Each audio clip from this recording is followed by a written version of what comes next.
Well, it's a huge break in a decades-old cold case in Clackamas County. Investigators have finally identified a young woman's remains discovered in 1986 in a remote area of Mount Hood near Government Camp. Our Fox 12's KANDRA reports why the mystery still continues. Investigators got that break back in January, and then more recently, they were able to determine that the skull belonged to 19-year-old Wanda Herr.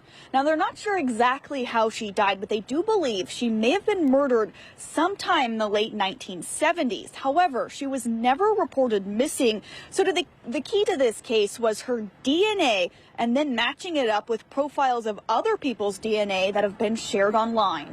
After 34 years, she's Jane Doe no more, but the mystery is far from over.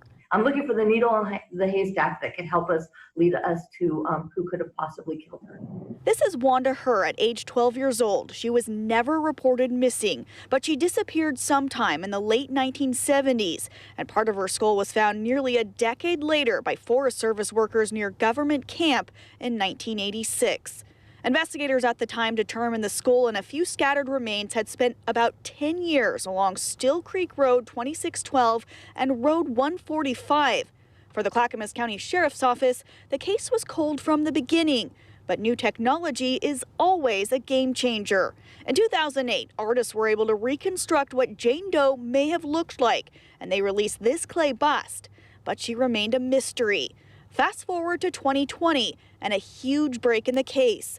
Investigators finally determined the skull belonged to Wanda Herr, all thanks to new DNA technology and online genetic genealogy sleuthing. That genealogy finds connections between people genetically, and sure enough, our genealogist found a connection with this one family. She worked it from the top down, found a common ancestor. Those relatives eventually were traced to Wanda's two sisters, who told detectives they never knew what happened to Wanda, or if she was still alive or dead. They all lived in different households growing up, raised by different grandparents. And that's where the mystery deepens. Detectives told Fox 12 there are no school, DMV, or criminal records for her. I could find absolutely no history for Wanda. And that's why the Clackamas County Sheriff's Office needs your help. Can you help fill in the blanks? Who had contact with Wanda in the late 70s? Who could have been the last person to see her alive? I would love to be able to solve this case and help give this family some closure to find out what actually happened.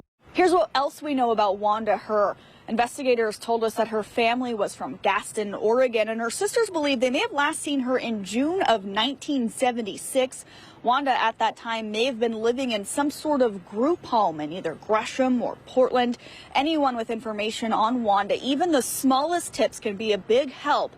You are urged to contact the Clackamas County Sheriff's Office. Reporting tonight, KANDRA, Fox 12 Oregon.